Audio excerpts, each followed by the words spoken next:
So before I do the introductions, I'm just going to share real quickly some information that so your teachers will know how proud we are of you for joining the S.T.E.A.M Race to Space Reading Challenge. So you all joined the S.T.E.A.M Race to Space Reading Challenge, and we want to say congratulations for that. Almost 2,000 students joined this reading challenge, so that's a big number, and we're so thrilled that you selected and won this Zoom meeting with the two astronauts. And it's our wish that you'll enjoy this conversation and also be ready to ask your questions. So before I do that, I want to first, before I introduce both Miss Lawrence and Miss Coleman, I want you all to raise your hand if you've ever had a conversation with an astronaut before. Nobody. Well, you'll be able to raise your hand after today because you're going to have a conversation with an astronaut. Now, the next question is, and it's my final question, how many of you would like to be an astronaut? Raise your hand. Oh, I see a few of you, but are you other? Maybe after our call today, you might just change your mind and want to be an astronaut, which would be awesome. So the last thing is now for me is to introduce our two wonderful astronauts that are here today and are looking forward to sharing some of their information and taking your questions. So first of all, I want to introduce you to Wendy Lawrence. And before she became an astronaut, Wendy flew helicopters in the U.S. Navy, landing on many different types of Navy ships over 800 times. As a NASA astronaut, she flew on board the space shuttle 4 times. Her first flight aboard Endeavour was an astronomy mission. Her next 2 flights went to the Russian Space Station Mir. Her last flight on board Discovery went to the International Space Station. Okay, everybody, say hi, Miss Lawrence. Hi, Miss Lawrence. Okay, well, probably I should tell you to unmute first. So we'll get ready for Miss Coleman.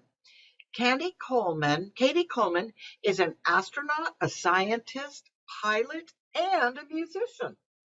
At NASA, she spent more than 180 days in space, including 2 space shuttle missions and a 6-month expedition, living and working on the International Space Station, and we just abbreviate that by ISS. While living on the ISS, she was in charge of science experiments and robotics, and she performed the first Space-Earth duet on her flute with Ian Anderson of Jethro, Tull. And if you ever want to watch it, you could go to YouTube and look it up, and there she'll be. So let's unmute and everybody say, hi, Miss Coleman. Hi, Miss Coleman. Awesome. Hi. Awesome. Good job. Hi, Miss Coleman. All right. Hi, Miss Coleman. Thank you, everybody. So Hi, let Miss me just Coleman. tell you a little Hi, bit. Miss Coleman. Okay, good job, everybody. So now let me tell you what's going to happen. I'm going to start off with Miss Lawrence and Miss Wendy. She's going to talk a little bit, and then we'll let you ask her some questions. And then we'll go back to Miss Coleman, and she's going to share some slides. And she also has kind of a cool little video, about a minute video to show you. And then you can ask questions, and we want to make sure you all get an opportunity to ask your questions and enjoy this this wonderful special opportunity. So, Miss Wendy, I'm going to turn it over to you. Thank you very much, Pat. It's great to see everybody here this morning. I'm going to tell you a little bit about my path to becoming an astronaut, and it's interesting. Cady and I were actually in the same group of astronauts, 14th group selected. But we have a very different story to tell about how we became astronauts. So I'm going to share my screen with you all. So I grew up in Southern California, and I think that's where most of you all live. My dad was in the Navy, and at that time there was a naval air station called Miramar. It's now a Marine Corps base, but it's just to the east of San Diego. So that's the area that I grew up in, just north of San Diego, Del Mar, Solana Beach. I love spending the summers at the beach. I still miss going to the beach in Southern California.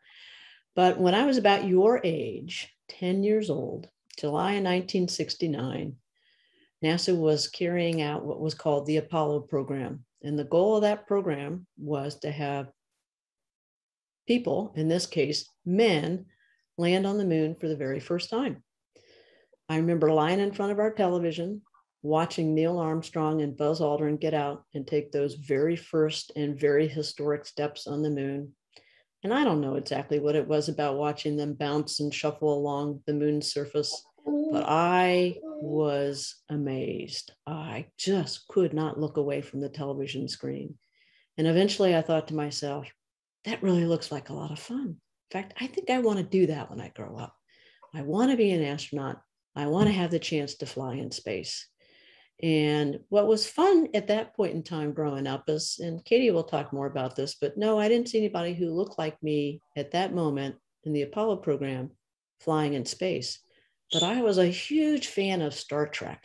And my older brother and I watched every Star Trek episode that came out in the mid 1960s.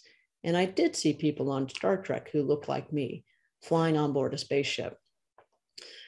So trying to figure out how to make my dream come true, it was kind of easy to do what my mom's dad did, what my dad did. They went into the Navy and they were pilots. But I decided that unlike them, I wanted to fly helicopters. And I really love the versatility of a helicopter. You can fly sideways, backwards, you can stay over one spot. And I also like the fact that as a Navy helicopter pilot, you had a lot of different jobs that you were going to do. In any 2-hour flight, you might be delivering food, like Pizza Hut delivery driver. You might be moving people around from ship to ship. Think of Uber or Lyft. You might be delivering supplies, I know, kind of like a FedEx driver.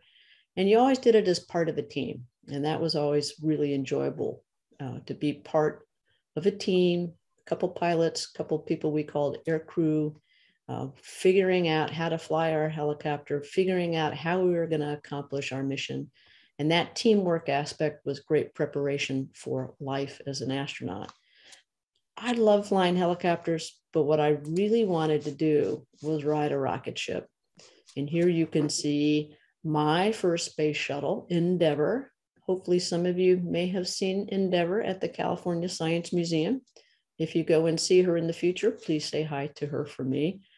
We did I'll get to that in a minute, but it's fun to be on board the rocket. It's even more fun to ride the rocket when it blasts off and goes to space, because it is incredibly powerful. If you've done any of the roller coasters in Southern California, like at Disneyland or Six Flags California Magic Mountain area, rocket ship is much more powerful. Discovery was my rocket for my last 2 missions. And so as you heard, I got to do astronomy on my first mission. We had telescopes that we pointed to look at distant stars and galaxies. And it was my job to make sure our spaceship was actually pointed in the correct direction. So I kind of called myself the bus driver. I got to sit in the pilot seat and put all the maneuvers into the onboard computers. And then the last middle 2 flights, I should say, went to the Russian Space Station Mir.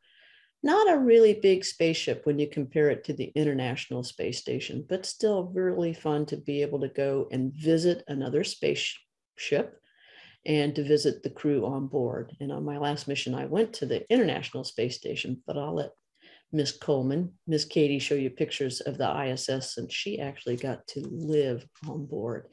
So you may be wondering, how long did it take for me to make that childhood dream come true?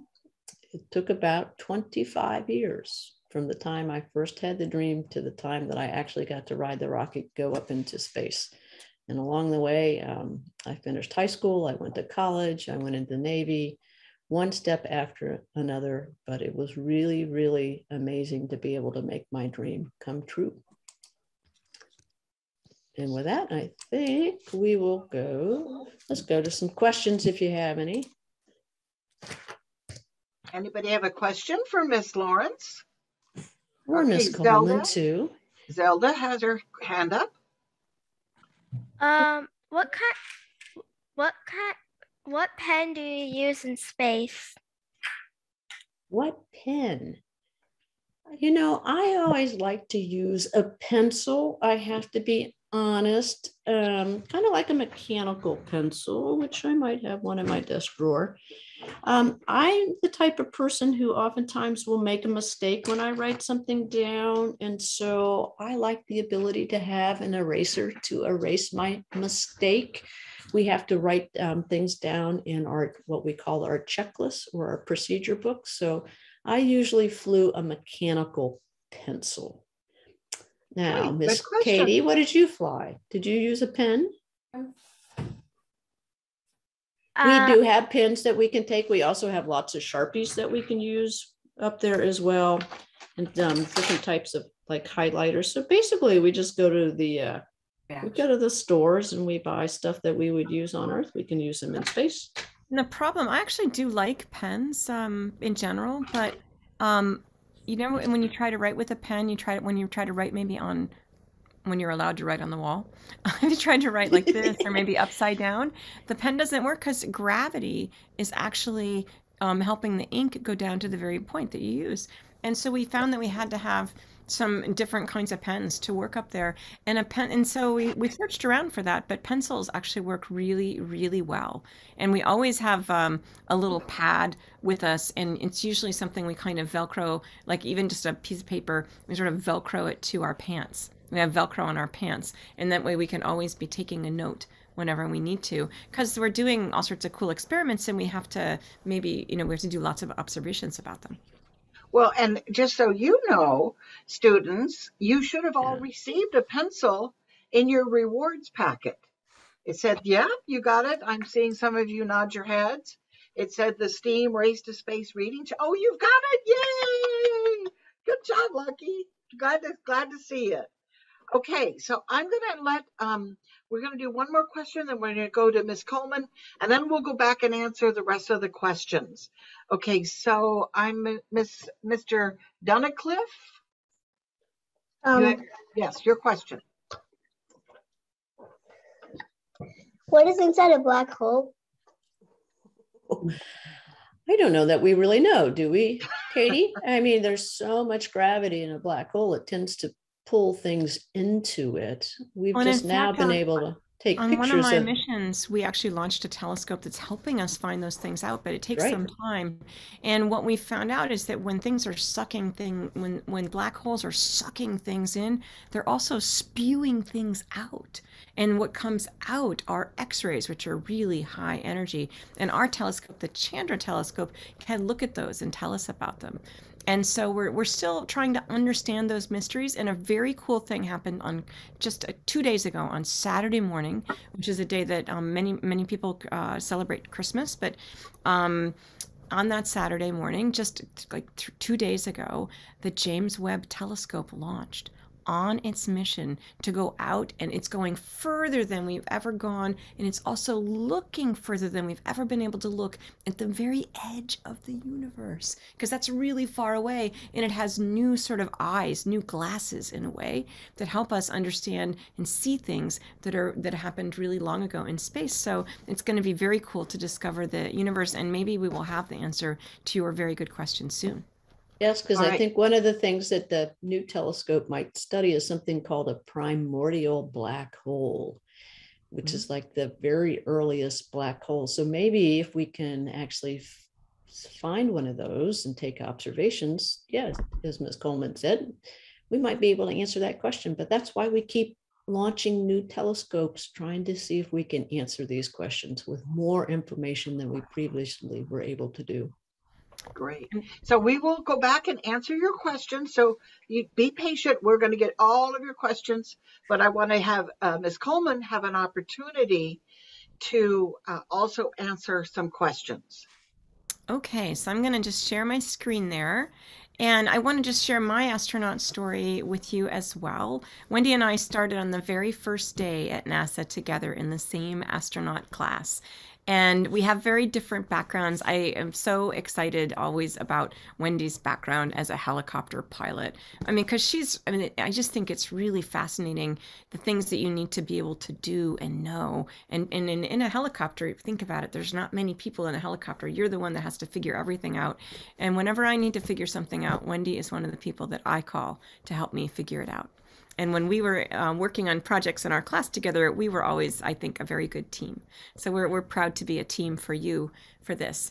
So I was going to share, this is me in my Russian spacesuit, because I went twice on the space shuttle, and then I went up to the space station, and the ride that I got up to the space station with was from the Russians. I went in the Soyuz capsule, and this is my Russian spacesuit, and you can see that with my name is spelled Coleman in English, and then down below it's Coleman, but in Russian. And then we have our patches, which is a way that we think about having our teams. But when I was growing up, I did actually remember, let's see, maybe I didn't put it in here. I did actually, let me just 1 second here. Well, I'll just tell you the story that when we landed on the moon, it was something that I do remember, because my mom came and we were visiting my grandparents, and my brother and I were sleeping on like the couch bed, the hide bed in the den, and that's where the TV was. And they came and they woke up my brother because they knew he wanted to be an astronaut, and they weren't going to wake me up, but I was right there, so I woke up anyway. And I remember seeing them on the moon and just thinking, wow, what would it be like to go to new places that nobody's ever been before, and be one of the people that found things out and got to tell everybody about it. And yet when I was growing up and I would see all these pictures of astronauts, they were all of guys. And so it didn't really make me think, oh, Cady, this could be you. And it wasn't until Dr. Sally Ride, the first American woman astronaut, went to space. And then she came and she talked at our school, actually the same school that Wendy went to as well, at our college called the Massachusetts Institute of Technology. I looked at her and I thought, wow, she's a scientist. She's an astrophysicist that likes to learn all about the universe.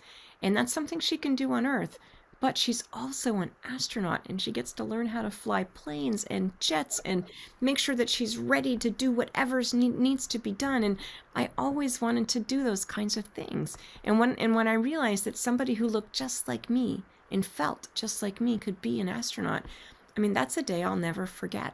And so both Wendy and I filled out applications, just like you will have to do when you want to go and do something and tell people, hey, I want to do this. I have my hand up. You fill out an application, you tell them who you are, and that way they can pick you.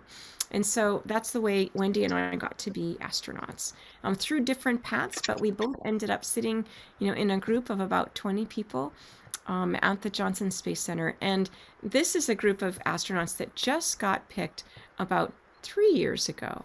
So they were the newest astronauts, and there's, I don't know, about 3, 6, 9, there's about a dozen of them, and they come from, some are pilots, some are engineers, some are scientists, some are doctors, all sorts of, and there's about, I don't know, 5 women and 6 women, 6 men, something like that. All sorts of different people. Some are military, some are not. But then this is a picture of the class of astronauts. Just like when you go to school on the very first day and you wonder, who's going to be in my class this year? And it's kind of cool to meet new friends. Well, this is the newest astronaut class. They all filled out their applications. NASA took a look. NASA talked to them and said, hey, tell me about this. I don't quite understand it. What did you do, and why are you proud of that? And why do you think why do you think that you would be a good astronaut? And why do you think you might not be a good astronaut? It's important to know all those kinds of answers about yourself. And really the secret to being an astronaut, for any of you that had your hands up, is that everyone who is an astronaut is something else first. And this is the newest class. They've only been astronauts for 3 weeks. Like just before Christmas, they got told they were astronauts. And they are, let's see, they're engineers, scientists, pilots, doctors. There is an oil well drilling person from Alaska, Think about it. When we go to Mars and we go to the moon and we need to make things out of the soil, we're going to have to drill. Good thing we have a driller, and she's really, really cool. So that's a little bit about the background of astronauts and getting there. And then once you become an astronaut and you do all your studying and training and practicing, boy, we practice a lot and working in groups. And I know sometimes in classes you work in groups, and probably like you, we don't really get to pick which group we're in. We have to all look at each other and go, we are the team. And even if we are different, even if we maybe think, oh, that's kind of weird the way she does that or he does that, well, we're a team, and we're going to have to make sure we're the best team together. And this is part of my team up in space. There's a little tiger on the sitting on the shoulder of our robot named Robonaut. He was part of our team helping us. This is me doing science experiments. You can see my hair is kind of cool up in space there. And I flew on the space shuttle on a mission getting ready, doing science experiments. The same kinds of experiments we were going to do on the space station, but the space station wasn't built yet. But even before it was built, we were practicing on the space shuttle in a laboratory that was in the back of the payload bay here. So we're always practicing. And this is launching up into space. You can see how much power and thrust comes out of those engines and those solid rocket boosters. Think about all the different kinds of people that had to do their very best to make this mission happen safely so that Wendy and I got to come back home. There's engineers, scientists, doctors, all sorts of different kinds of people built our little city in space, which is our International Space Station. And this is where Wendy had her last mission, where she came up to bring a really important piece of the space station up there, and also to do all sorts of different experiments while she was up there. And then you can see the space shuttle attached. And then that's how we bring people up to the space station, or how we did. But see these little tiny ships on the back end there? These are our Russian spaceships that go up. That's how I got up there. And then we live up in the space station. We come up with our crew of 3.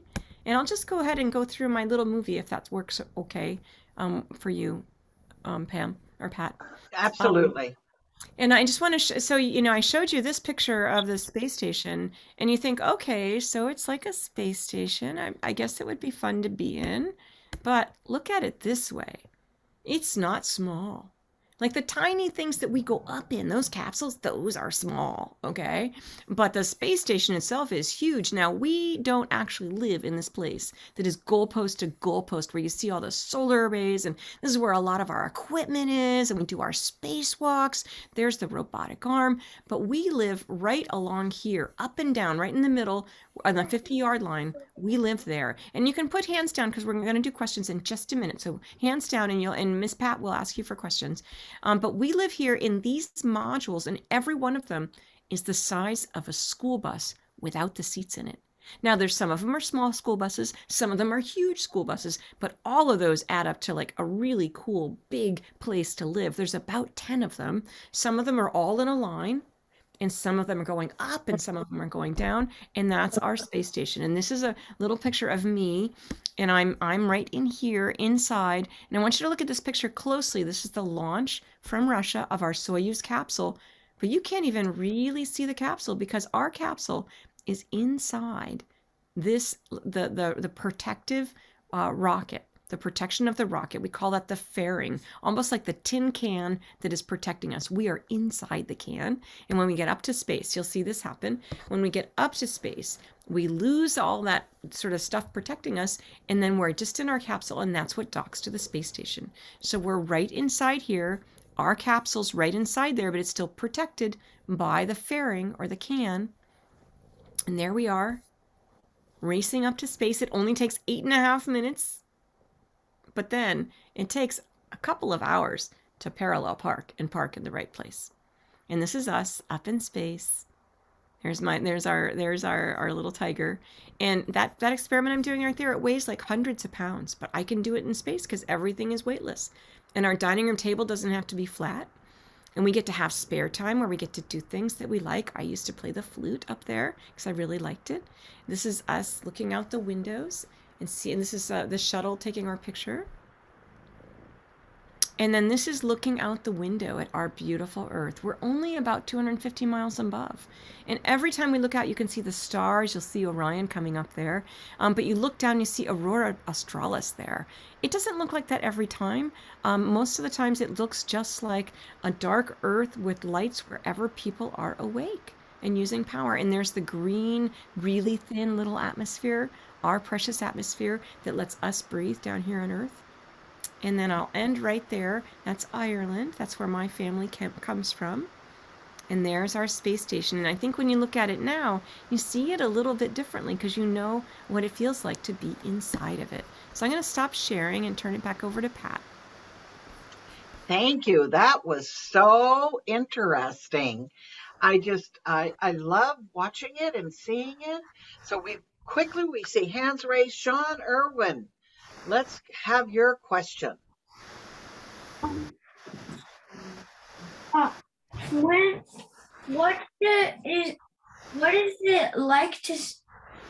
it like when you are in zero gravity? Oh, should I show the water drop again? Oh, you should. You should. All right. Definitely. We can answer that question for you because you have to, it's one of these things where I think you have to see a picture of it to really appreciate it. Because we can tell you, oh, it's really, really fun to float. It's kind of like being in a swimming pool, only it's easier. But I think if we show you a video, it will make more sense.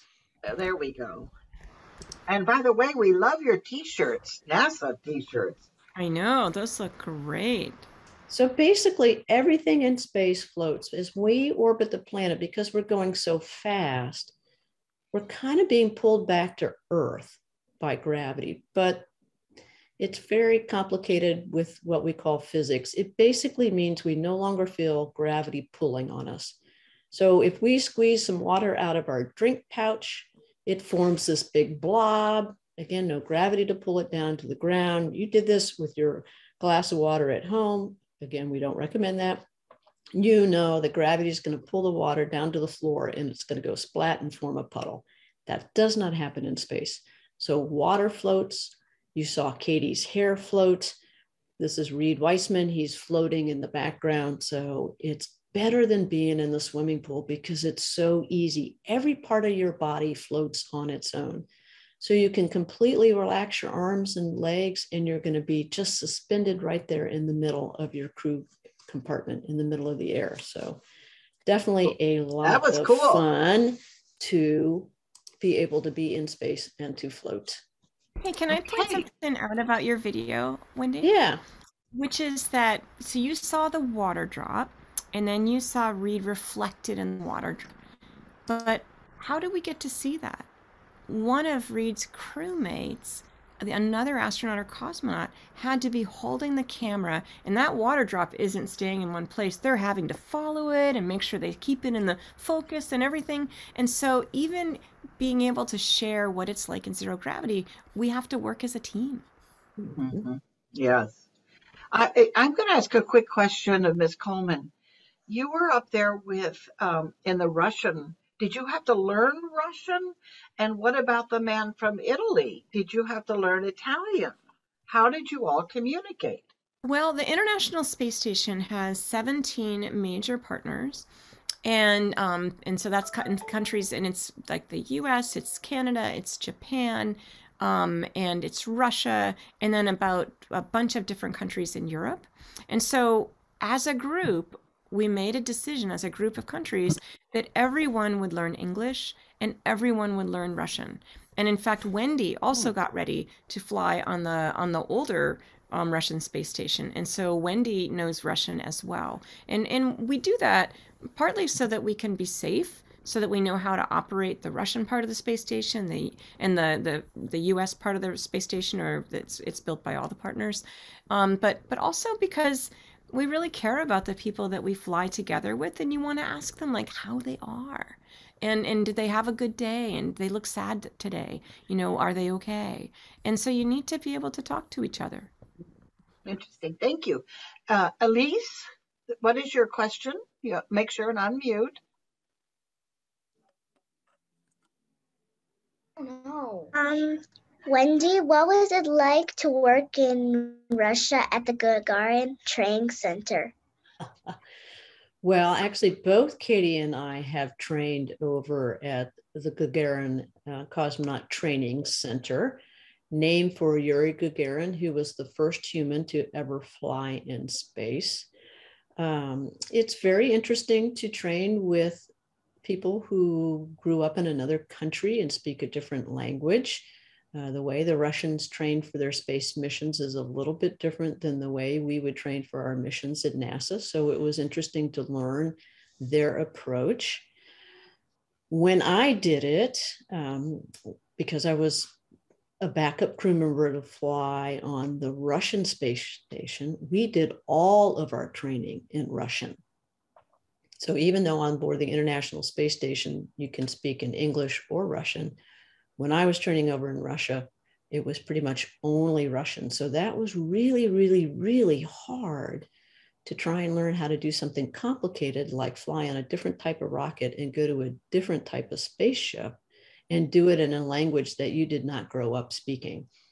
But the Russians were very fun to work with. They're wonderful people. Living in another country and getting to tour around it was very enjoyable. I live in Washington State right now. There's a little bit of snow on the ground. When I was in Russia during the winter, there was lots of snow on the ground. So I told you I grew up in Southern California. I did not do a lot in the snow. Living over in Russia, you had to do a lot in the snow. So I learned how to cross-country ski and snowshoe and do other fun things. But it was very challenging, but it was also very, very rewarding. Thank you. Great question. I want to just let you all know you're being so patient, and we really appreciate that. And we have plenty of time. Do not worry, we're going to get to your questions, but I want to thank you for being patient. Dorian, let's have your question. Why do you have to be in such a big ship? Do you mean the space station, Dorian? Yeah. It's more like why do we, I think a different question is why do we have such a big ship? And it's because the ship has a mission. The space station has a mission, which is to understand actually a lot of experimental things that can I show my science slides, Wendy? Yes, do your science slides, Katie. Cool. Let me do that. And while Katie's bringing those up, the International Space Station is really, it's a laboratory. If you are starting to learn science in school, we are using the space station to study different fields of science, also some engineering, also to learn about the human body. So we're studying medicine as well. And so as Katie will show you, in order to do all those different types of experiments, we need a lot of space. It's true. And so you see this picture of my crewmate, Scott Kelly, and he's got all these oranges and grapefruits and lemons. And this is the fresh fruit that came up. Can you guys hear me? Yeah? Yes. Oh, good. This is some of the fresh fruit, but it also just shows you like what is it like to do science up in space, and I think Dorian, this shows you like we need all the room to be able to put all the stuff that we're going to use, but also how are we going to do things? Think about cooking dinner. If everything, like every pot and every pan and every lid and fork and spoon was going to float around, we have to figure out ways to keep them in place. And so and we also look at like, we go up to there because there's not gravity, and it's a very different place to do some science experiments. Like without gravity making liquids just be a puddle on the ground down here on Earth, we get to see, what do they really want to do? And you got to see that water drop of Wendy's and all the reflections, but think about the shape and how liquids behave. And it turns out that it's really important for here on Earth, like when we're designing a new process, like a new factory, that thing like and everything that involves flow through a pipe in a factory, that means like making food, that means making all sorts of things. Everything, like even in our body, we have pipes in our body, right? We have arteries and veins. It turns out we understand a lot about the flow right in the middle of a pipe. But around the edges, it's hard to know because the forces are so tiny and they're hard to measure down here on Earth because gravity is huge and they're like really small. And so we go up to space and those really tiny forces like surface tension are the biggest thing. And so this is a glass of orange water. Look what it did. It's so cool. So we're getting to find out, what do liquids really want to do? And it's the same idea for combustion. Down here on the ground, when we burn things, do they look round like that? Not exactly. They look more like this candle flame here on the left, right? And this over here, this one that's only blue, that is a space candle flame. And measurements that we have to learn about pollution and how to burn things efficiently, those measurements have to be made down here on the ground so fast, like in less than a second, to determine like the slope of a line. And yet down up in space, that same process happens so much more peacefully, without the lighter things flowing up and new fuel racing in. Happens so peacefully, we can make those same measurements over 30 or 40 seconds. It's so cool. We can also learn how to grow plants. And so this is growing plants in Jello. Turns out to be a bad idea. Failed experiment, okay? Because the roots were like drowning. But because we learned this, we figured out, oh, we should maybe make the plants grow in sort of like in a little bed of water pillows, and they can just get the water when they want, not be drowning in it. And that's why we're getting to eat lettuce up on the space station right now. And so growing plants and everything like that. And so, Dorian, your question was, why such a big space station? And it's because we're doing experiments up there that are really great for Earth, but they're also important for like understanding liquids, for going further to like the moon and Mars, and growing food. We want to grow food on the way to Mars. So we're using the space station as a giant laboratory for how are we going to get to Mars. Great. All right, Matt, let's hear your question. Unmute. Matt Croft. Sorry, that may not be your name. That might be your dad's name, but yes. Yeah. Go ahead, Nate. Can you control where you're moving around without holding on to anything in space?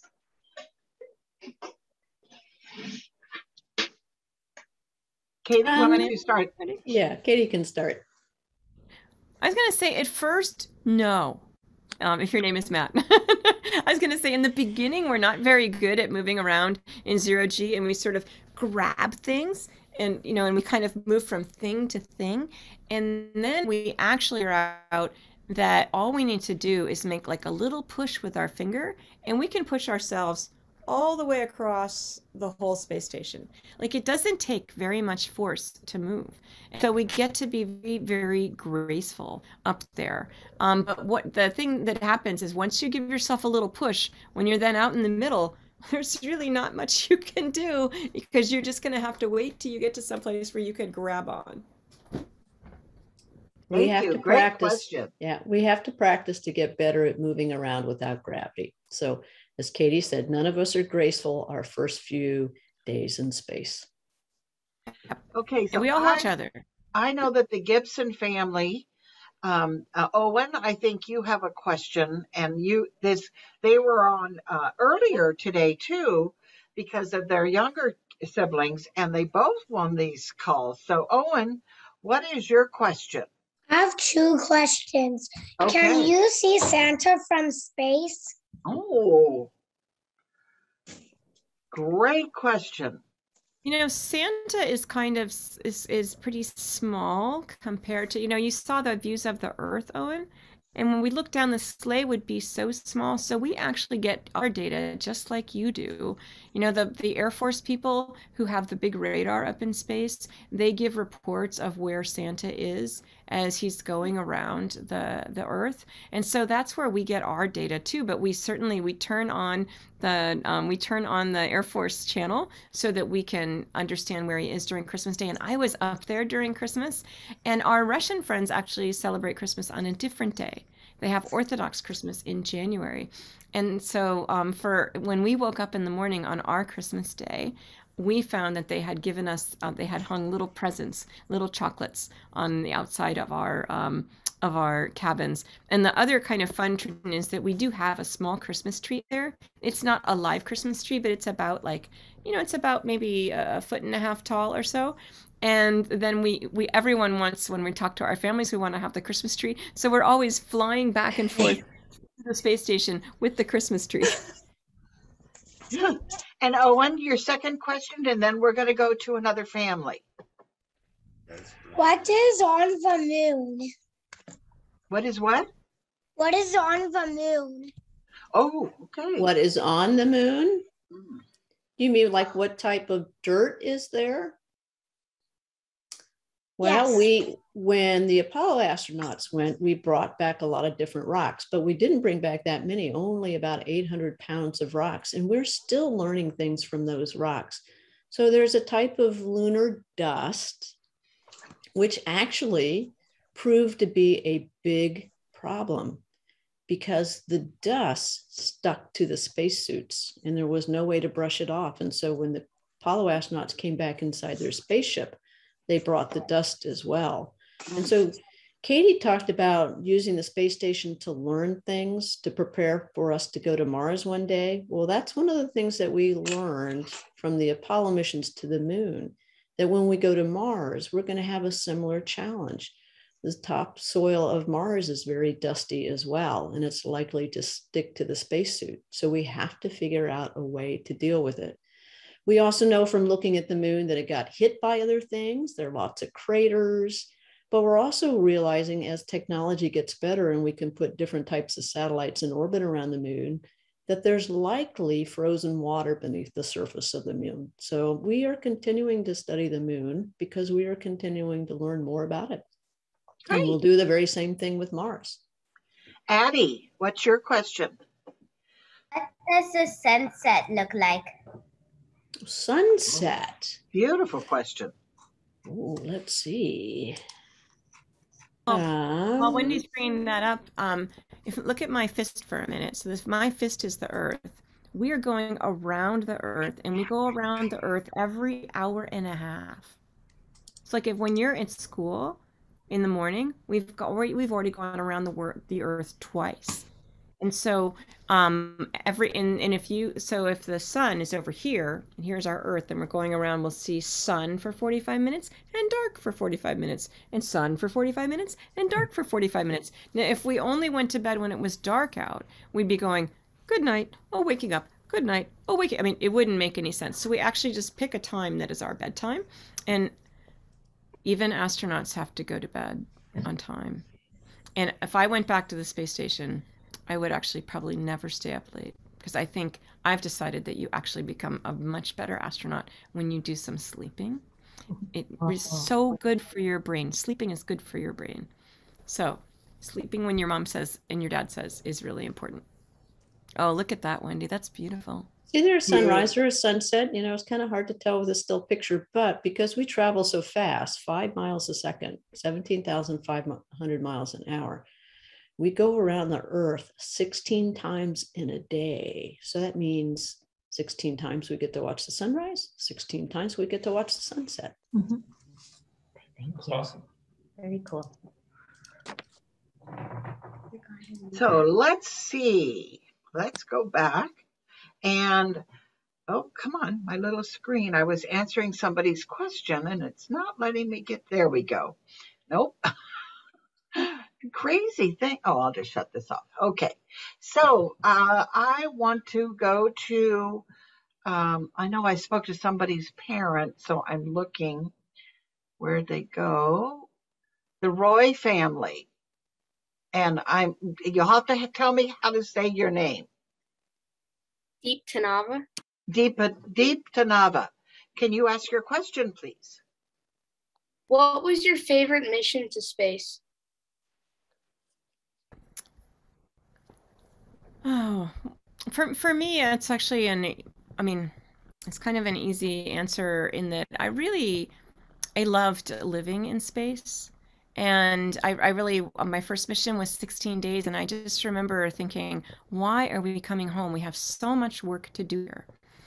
And I know that when in the beginning we asked who wanted to be an astronaut and not everybody raised their hands. And I was sort of glad about that because Wendy and I are part of a mission of exploration.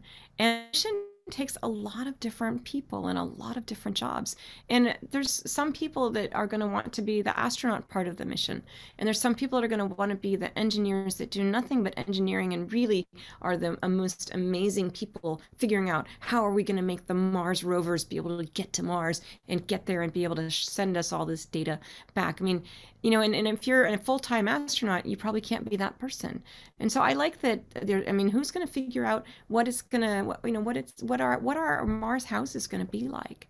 You know, what's it going to, are we going to keep everybody safe and everything like that. So I think a lot of different kinds of people are needed for the mission. And so my favorite part was living up in space on the space station for what I thought was a long time. And I would have stayed it even longer, even though I really missed my son and my husband. Well, I know that Wyatt wanted to ask a question about living on the space station is what did it smell like? Which was an interesting question. Well, that kind of depends who's up there, I think. Sometimes you're glad that you can't necessarily smell well in space because gravity doesn't pull on our body. You actually have a lot of liquid. You have a lot of water that's trapped down in your lower part of your legs due to gravity. But when we go to space without gravity pulling on us, that fluid, that water tends to move up into our chest and up into our head. And for me, it made my nose stuffed up like I had a head cold, which was good because I didn't get to live on board the space station. I just visited it. I had to live in a much smaller space, which we called our space shuttle orbiter. And we always had to exercise as well. And so I was told that on my first mission, which was 16 days, like Cady's first mission, that our spaceship smelled a little bit like a gym or a locker room after landing because of all of our sweaty exercise clothing that we wore. So I was very glad that I could not smell what our spaceship actually smelled like. And I just put a picture up. Can you see how my face is kind of rounder? When Wendy was saying that when we're down here on Earth, there's a lot, the gravity keeps like fluid down in our legs and the lower part of our body. And so then when we go up to space, we actually get kind of like fatter cheeks like this, a little bit like that. But I was going to say that it kind of depends. We had a lot of clothes up there. We don't really get as dirty somehow, even though we work out.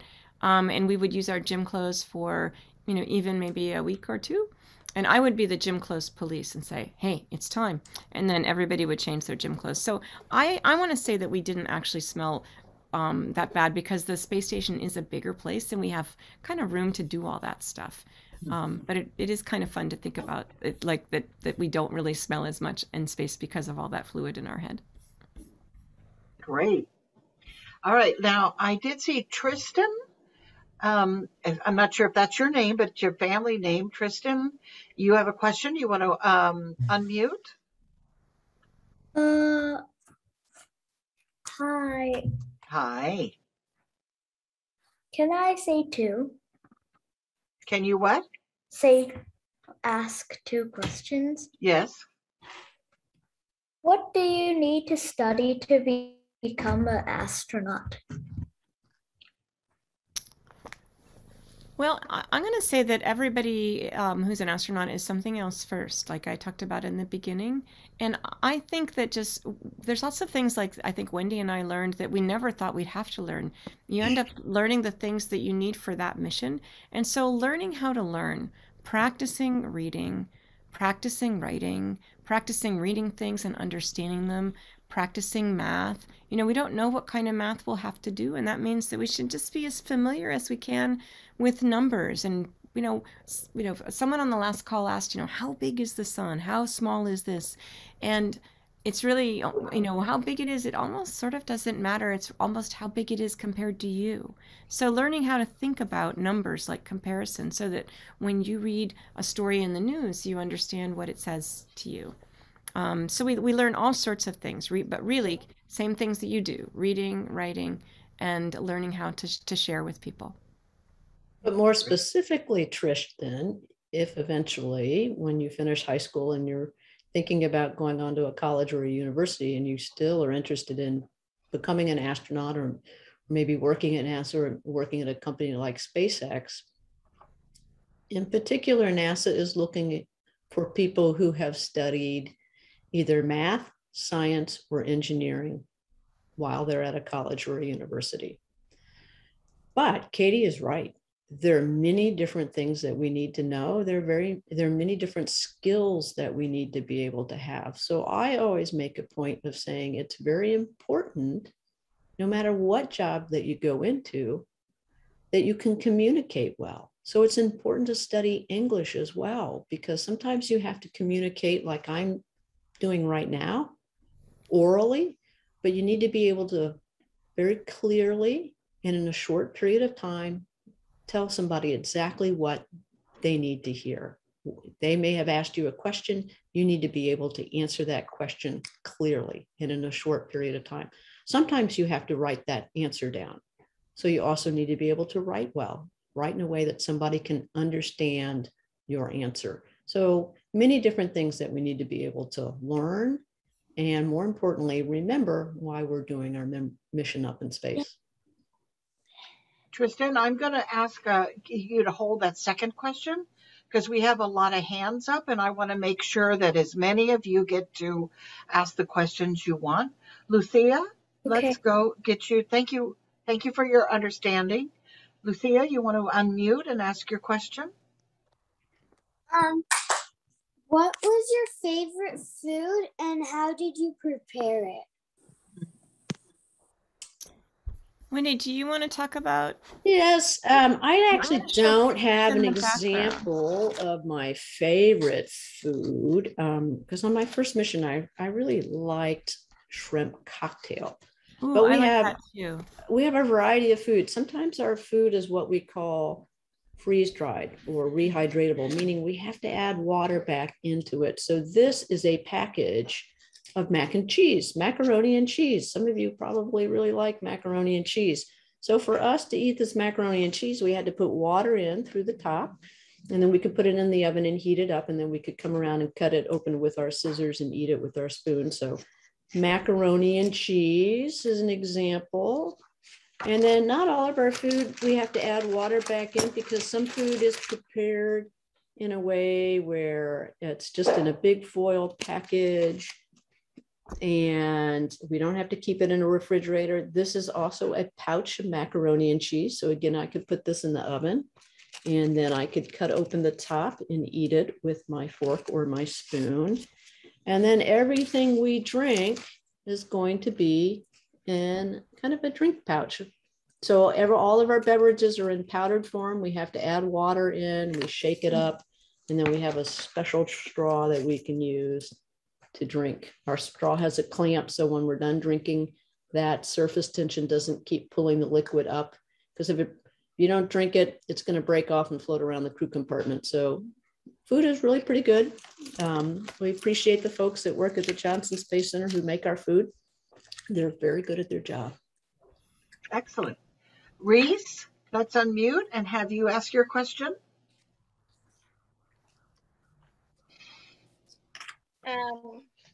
If everything went wrong on a space flight, what would probably be your first thoughts? Well, we're in the simulator. I was just going to say, on our mission right after launch, we had a really big deal electrical problem go wrong where we had a short circuit. And of course, during launch, you want everything to work right. And my first thought was, oh, we know how to do this. We just practiced this last week. So we do practice. We go, what if this happens? What if this happens? And then we not only just think, okay, we know, but we actually practice it. And that makes a big difference. And I know we have to be pretty quick to get more questions in. Yeah, so there were two questions in the chat. One person wanted to know, I think it was Zelda, when you land after your flight, do you need to use a wheelchair? And then Ada has a question, how do you take a shower in space? So I thought both those were kind of interesting questions. Maybe you could address that. You want to go, Wendy? Well, we showed you that everything floats. It is hard to make a shower work in space. Think about what makes the water fall down on you from the shower head. gravity's pulling it down on you. So Cady can tell you she's more time in space. So typically you don't take a shower. You can take a wet towel or a wet washcloth and kind of scrub yourself down that way. And Cady, since you spent close to 6 months on the station, what was it like when you landed, and did you feel like you needed a wheelchair? I didn't feel like I needed a wheelchair, mostly because we do a lot of exercising up in space. And we do that to keep ourselves safe. Down here on the ground, whenever you're out playing and you're walking around, you're sending this message to your brain, hey, I need all my bones and muscles. Let's keep making them strong. And that's why exercise is so important. Well, up in space, when we're like flying everywhere, our brain doesn't get that message, and we can sort of lose bone and muscle up there. And so we exercise really a lot. And so I was very strong and in very good shape when I got down. So I didn't feel like I needed a wheelchair because I would be too weak. But one thing that's kind of interesting is, remember we talked about how easy it is to move around and you're flying, and you don't need to be making big movements. It's just little tiny ones. Well, your head, your inner ear gets so used to little tiny changes all the time. And then you get back to Earth and you're walking and it's like, whoa, like this. And people kind of hold on to you to make sure you don't fall down, because basically your head is kind of dizzy. And it can even make you not feel well, but we have some great medicine for that. And most people take some. I personally took medicine when I got back because my stomach didn't feel well, just because your head is so confused to suddenly be in this like rough, big, you feel like a big giant lumbering back and forth suddenly having gravity again. Well, guys, we're just having like 2 minutes because we have another call at noon. And I'm just so sorry we didn't get to everybody, but almost every family at least had a chance to ask a question. And we want to just tell you how much we appreciate you all being here, and for your family for supporting the reading challenge. And we're going to do another one next year. So we want to make sure that you continue to read these wonderful books and join us again. So for what I'd like us to do is to unmute everybody so that you can say thank you. Say thank you to Miss Coleman and Miss Lawrence, and we can just say thank you, astronauts. Thank you. Thank you. Thank you. Thank you. You're very welcome.